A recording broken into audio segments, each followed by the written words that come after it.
G'day, John. How are you? Hello, Tim. Oh, really good. How about yourself, Tim?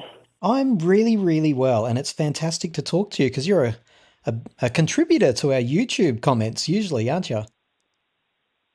Yes, I've really appreciated your channel for probably at least 7 years now, at least since the Golden campaign cycle.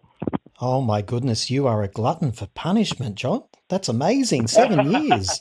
Well, thank you for all your support. Now, listen, this is interesting. In front of me, I've got my iPad up, and it's not often you see a headline that says Minogue in conflict with Nuggets.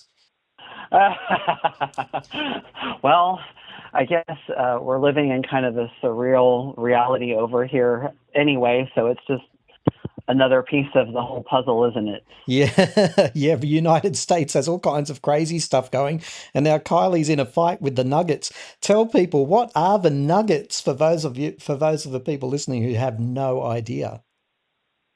Well, I think it's safe to say that a lot of the Kylie fans in the US would be just as bewildered as you are and like uninformed about it. Sports. They're kind of oil and water, I suppose. Absolutely, because this is a sporting reference, so Kylie fans pretty much universally turn off.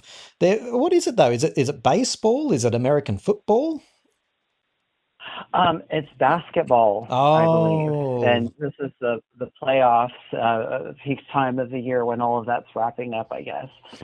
So interesting, John, that the rumor that I was hearing a couple of days ago was that Kylie Minogue would be singing the national anthem, which I thought that's got to be rubbish because there's no way Kylie, it's almost too political for Kylie, like even that, singing the American national anthem.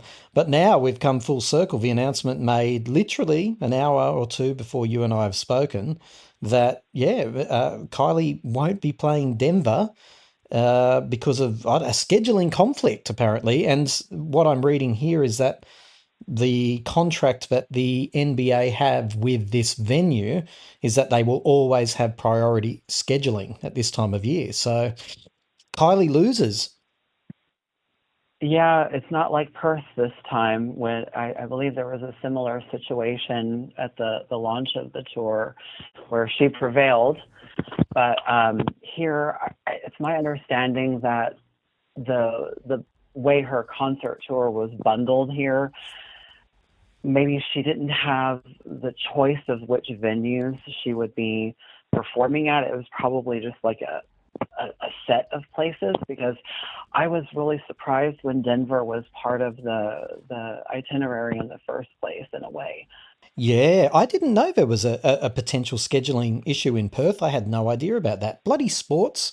They just get rid of sports Yeah. and we'll be fine. Just let the Kylies and the Madonnas and even the Taylors, let them rule supreme in the arena circuit, I say. Did you notice Kylie's issued her own social statement now?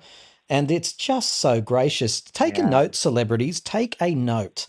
Because celebrities, they have all these advisors around them, access to the very best marketing people in the world. They don't even need to write their own stuff. Yet they get it wrong so often. But Kylie, here she is, with all this headlines about Kylie loses to the, as if it's some sort of war or conflict.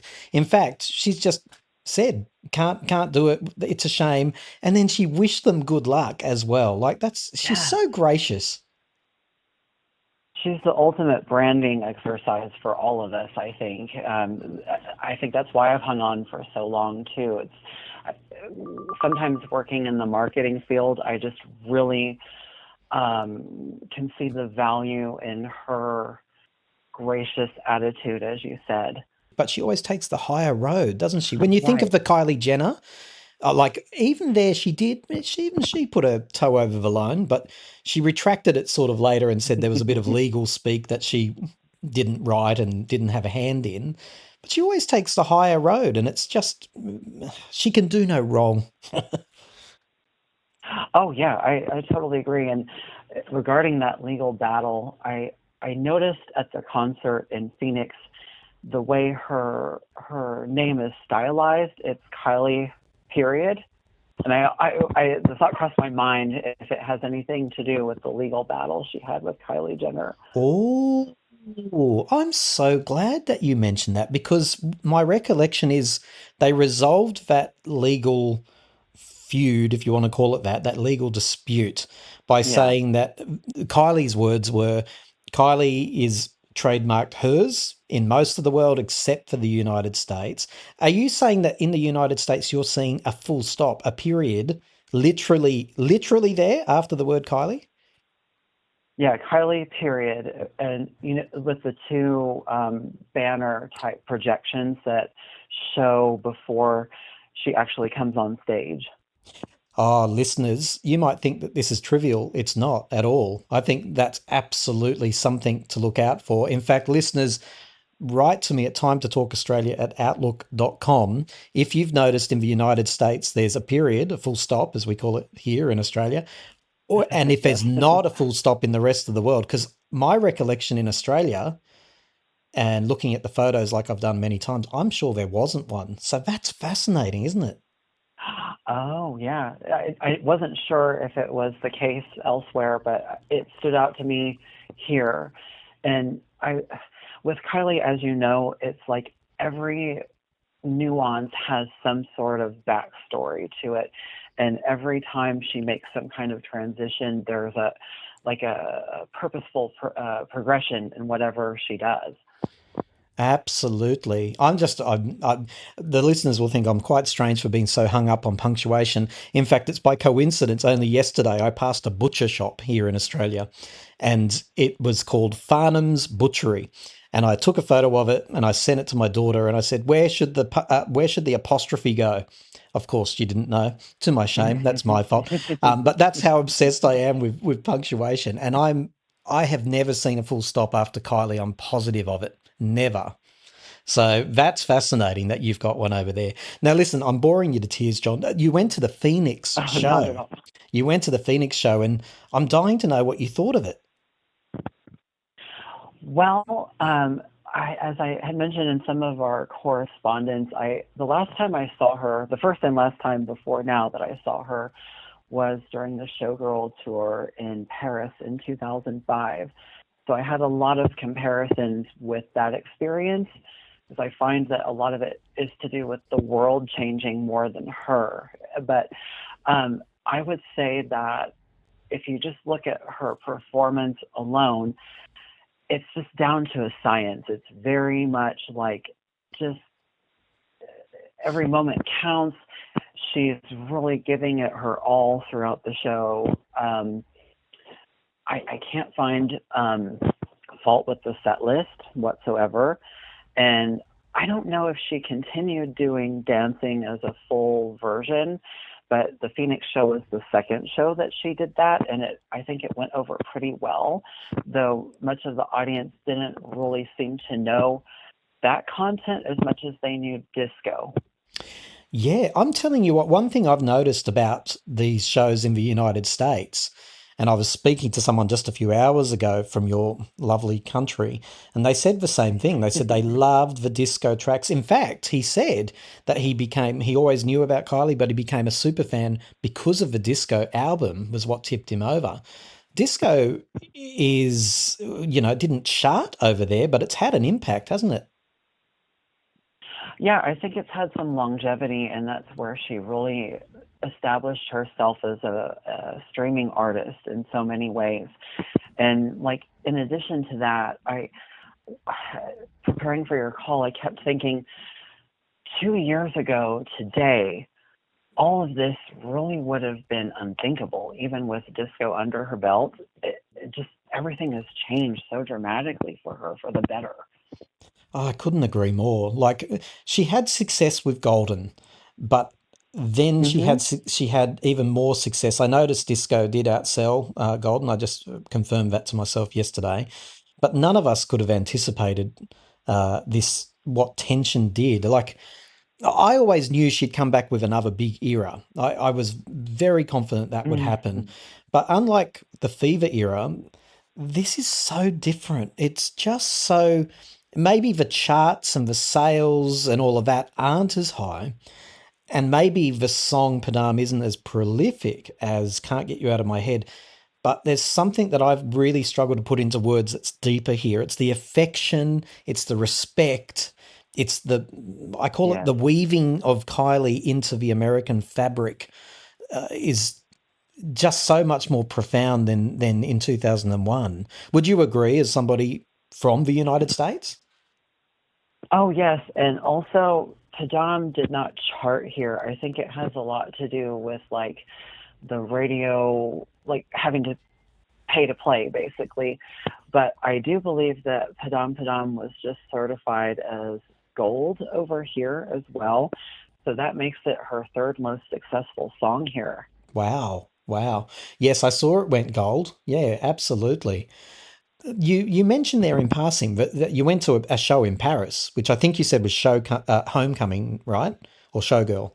Um, Showgirl, the Yeah. Showgirl original. So tell us the difference between the audience that you found all the way back then, and it was French. So lots of differences here. Different time, a different moment in musical time, a different country, compared to the audience that you found more recently in Phoenix. Well, I think a lot of it has to do with the advent of smartphones. Basically, we had cell phones back in 2005, but it seemed like in Phoenix, people were just as enthusiastic, just as excited and amped up for their experience, and just as nice. But they were more involved with documenting their experience, even almost more than like engaging with the content unfolding in front of them. Yeah. And then another factor is that now I was trying to unpack all the pieces that are different, but we have confirmed assigned seating now, whereas in Paris 20 years ago, the floor anyway was standing only.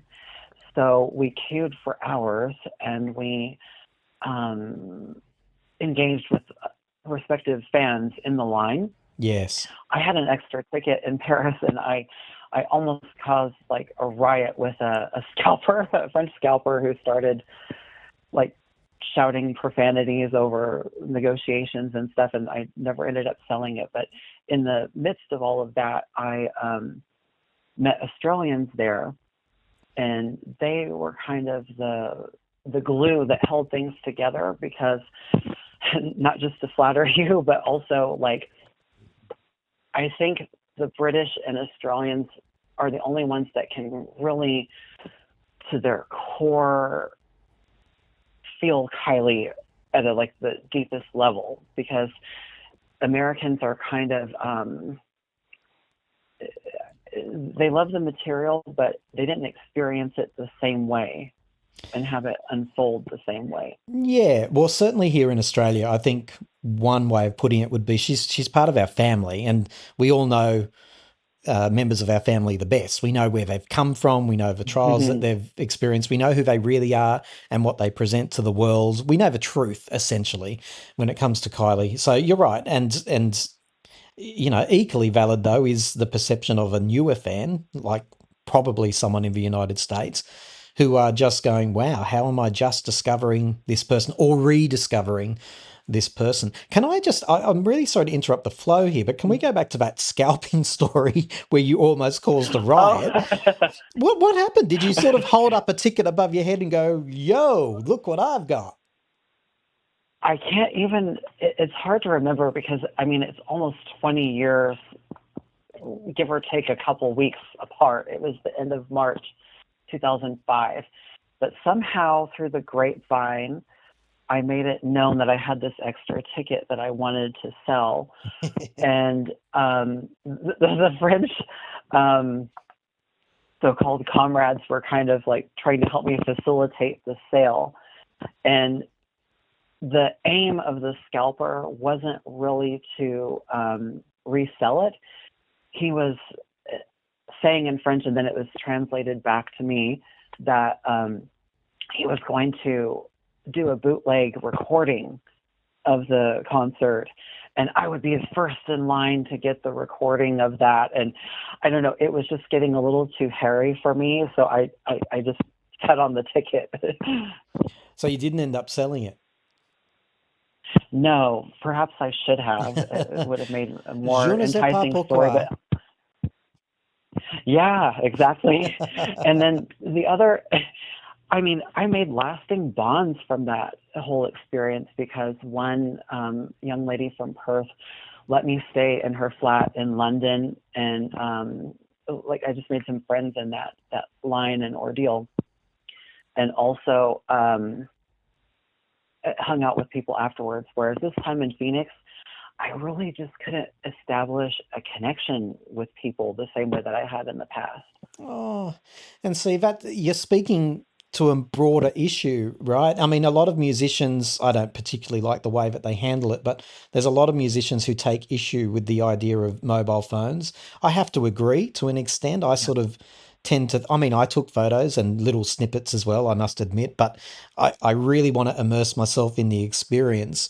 Uh, and not let the phone get in the way, but they do get in the way, and musicians take issue. Kylie's been asked about that issue herself, about, other musicians saying, "That's it, I'm stopping the show unless you put your fucking cameras away," and stuff like that. And Kylie said she understands the position, but that she also respects that the fans, are there to, it's their way of capturing a moment.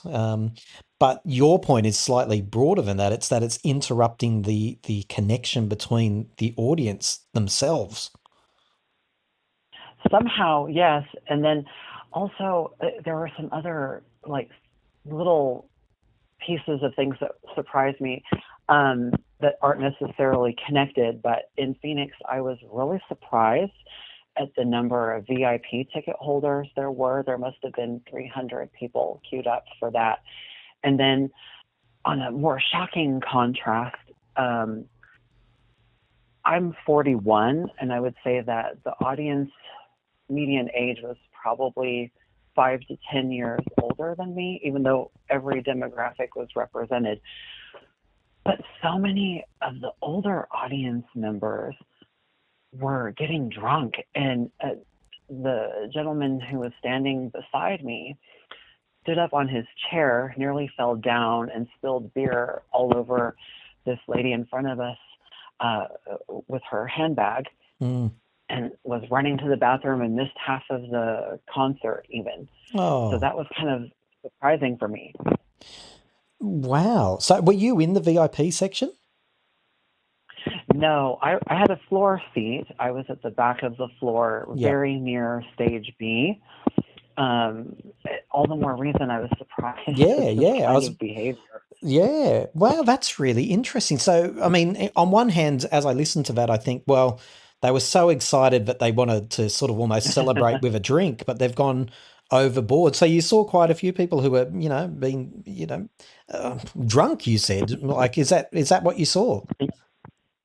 Yeah, I wouldn't say that it was like a major constituency, but I don't remember anybody being like that 20 years ago in Paris. It was Hmm. like full on engagement with what was happening in real time 20 years ago. Wow. Yeah, look, things certainly have changed over the years in concert venues, that's for sure. But at the end of the day, for me, when I go in there, I absolutely love it when I happen to be near or can see people just having a rip roaring time purely because of Kylie. There's some people who go and you can tell that they're just party people. They would enjoy it no matter who was on the stage, probably.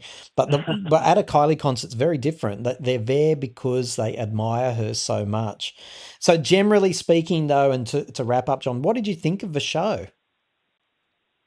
I thought it was wonderful. And also, to speak to what you just said, to have her on a full scale tour in the US for many people is like a shared victory because we're also much like evangelists or have a stake in her success, pushing it on people that haven't really had the privilege of knowing her work. As I said, her her performance was very much spot on, and she really knows how to pull the heartstrings. The Wild Rose this time was a 7 or 8 year old boy, um, who was just had sparkles in his eyes for being called out this way, and I think it was just very touching, as only Kylie does, really. I did see that. He looked completely awestruck, didn't he? It was very, very cute. Yes, very Amazing. much so. And And I like what you yeah, so sorry, you go ahead. oh, I was just saying, I think people were very appreciative. Like, aside from the drunkenness in general, the applause was resounding enough that people that she had to kind of pause some of her her pacing to just absorb all of that applause. It's just phenomenal. The footage I'm looking at from the United States is absolutely phenomenal. Like you say, the applause and just the appreciation for her being there. Do you think that the shows have been selling out? There's a bit of chatter online about the American shows not being sold out, but there's a counter argument that all the main seats are full, but maybe there are sections that aren't. Have you got any observations about that or knowledge? Well, I think the two. Well, I was going to say Chicago and Austin, but I would say Austin is more remarkable. From what I understand, she sold 90% of the seats in a 19,000 capacity Wow, arena in Austin. amazing. So, yeah, I would say she's doing very well. And when you consider that she did theaters in 2011 and had trouble selling some of them, these are venues 3, 4, 5 times larger than what she did 14 years ago. And I think maybe the worst would be like maybe 60%. Phoenix was probably about 65% full. So you noticed vacant seats in your venue. They closed some of the upper tier seating, but the way that they had moved people around, it was not noticeable. It's only because I was, how we Kylie fans kind of really like to crunch the numbers and compare things. We're always like looking for something. It's a very kind of neurotic audience at times, but she did very well, I would say, we are for we are a a vigilant group. Austin City. We are a vigilant group of Yes. people, that's for sure. But sorry, just to really clarify that, do you think that's what happened to you? That if there are uh, a shortage of sales, like if there are vacant seats, that they deliberately redistribute the crowd so that it doesn't look obvious? That's what I saw on Reddit comments, because I was very kind of nervously watching what might happen, because it was a bit of a trek for me to fly out to Phoenix from the Midwest to go. And so I was leery of a possible cancellation or Oh. changing of dates or something. And Um, sorry, let's just so stick on that point for a second. You were wary of that because you were sort of vigilantly watching the sales on the map and you were worried that it wasn't sold out. Is that why you were a bit wary? yes, there was quite a bit of chatter about it. And also, like, with Denver, my heart really goes out to these people that are somehow invested in that, because it's such um, uh, a commitment for people to stretch their resources to do something that might only come once every 15 years or never again. Um, Denver is actually closer for me, but I saw some apprehension about the ability for that venue to be filled. So I thought Phoenix was a slightly safer bet. Wow. Well, you certainly pulled the right lever, didn't you? Considering what's just happened. Yeah, I'm sorry that it did turn out to be correct for everyone who's impacted. And I'm glad you're calling it out, and sympathy for all those listeners that were going to Denver. We know that it's more than just not seeing Kylie. We know it's the logistics of hotels and flights or travel and accommodation and making arrangements to get off work. It's a big thing. I'm the same here in Australia. I have to travel quite a long way to get to venues, and I know how much effort goes into it. So all you guys who are missing out from Denver, I hope you can get to see Kylie elsewhere. I think she's got 3 shows left over there, maybe now. Um, and look, Yeah. and here's a positive, and it's only a hopeful statement. It's not one of facts, but let's hope that the success of Attention to Her means she's going to be coming back to you guys more often and more frequently this moving forward from here. Yes, and I would say like a good consolation prize or way to like resolve this would be if somebody who's very much a go-getter could arrange something with some clubs in Denver to have Yeah. like Kylie themed evenings then, Oh, because go. it's really about that. It's really about being around other Kylie fans that matters as much as seeing her in a way. Mm. And to your point about her future endeavors here, I bet my vision is that at some point she'll have some kind of like return to Aphrodite type of event. Maybe that's a Vegas based residency, but with a bigger venue, something that would be safer for her to pull off logistically and Mm. scale the way that she wants. Well, I love that idea, and I suppose a lot of it depends on the next record because I do think I still think there's look put it this way: the success of Tension and the whole Tension era, and then definitely the added cream of selling out across the United States and proving that she's got an audience there. I think that's going to open up opportunities for her to be working with some great producers and maybe with slightly more American Kylie infused sound. Who knows what's around the corner? But I completely agree with your idea that some sort of middle ground between the arena show and the Vegas show in terms of size and staging, that's probably the sweet spot for the United States. She has a lot more name recognition here than in the past. And in the last few weeks, this miniseries, The Residents, I haven't seen it, but so many people who know that I like her have said, "Oh, do you know that she's in this?" Like, it's kind of a well distributed or well advertised um, sideline product for her, and the fact that it's a cameo in her name is very helpful for name recognition in the U.S.